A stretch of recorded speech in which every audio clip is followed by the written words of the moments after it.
All right, so what I'm going to show you here today is I'm going to show you how to go to the library webpage, and then once you've gotten to the library webpage, I want to show you how to do some research. So navigate to the library webpage using Google or the FECC site, and then once you get there, you can see we're going to click into SIRS database. Click into SIRS, you want to use the username and password that I showed you how to access earlier in the previous video. And then once you get in here, what we're going to do is we're going to navigate to a particular link, and I'm going to show you how to take one article and how you're going to use that in your research process to start to generate some research, and then some of the kind of document management tricks are going to help this process be more effective. So I did a research on chronic depression. I'm going to click at the top link. It looks pretty good. It looks like about a 30-page article.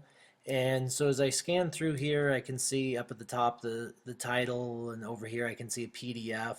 I'm going to click on that PDF because I want to show this to you. When you click on the PDF and you take a look, it takes a few minutes to open, but while it's opening, I'll give you some background.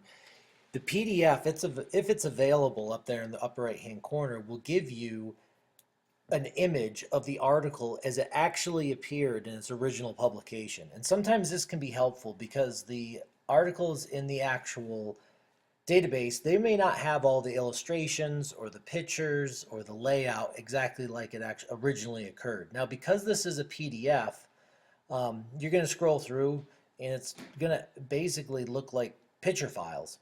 And obviously down here in the bottom with any PDF, you can download it. And depending on what kind of operating system you have, you can move it into your files. You could save it in your Google Docs if you wanted to. Pretty nice features. And so I always look to see if if the PDF's available. I almost will always download it and maintain my information. Now here we've got this is the very bottom of the article. I'm just scrolling through to show you, but we have the APA citation. And so what's nice is that when you get ready, you can copy and paste this APA citation and it's completely done.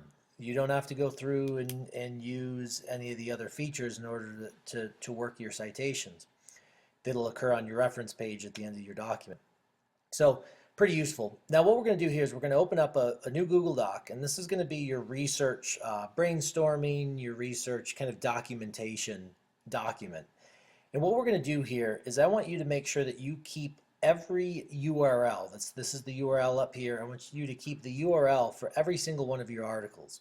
So I'm going to type the title of the article, Depression Beyond Serotonin, and then I'm going to go back to the original article.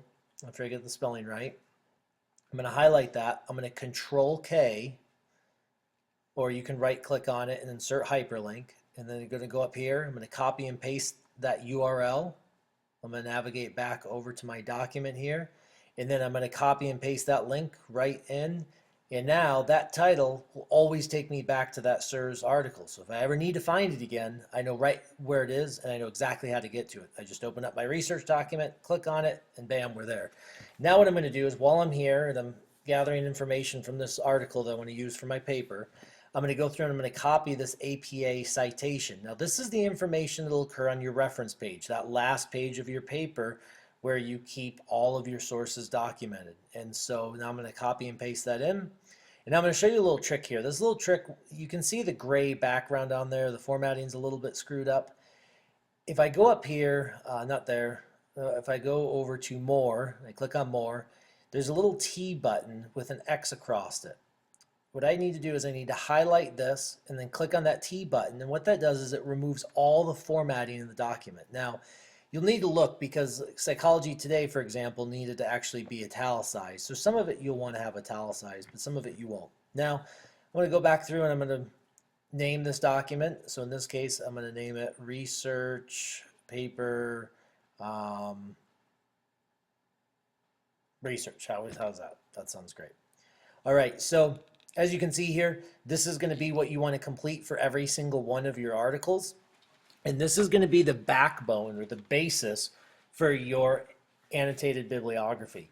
Now, eventually, you're going to have to go through and under each one of these citations, you're going to have to put a summary. But now what I'm doing is I'm going through and I'm looking for my next article. And then once I find the article, I'm done.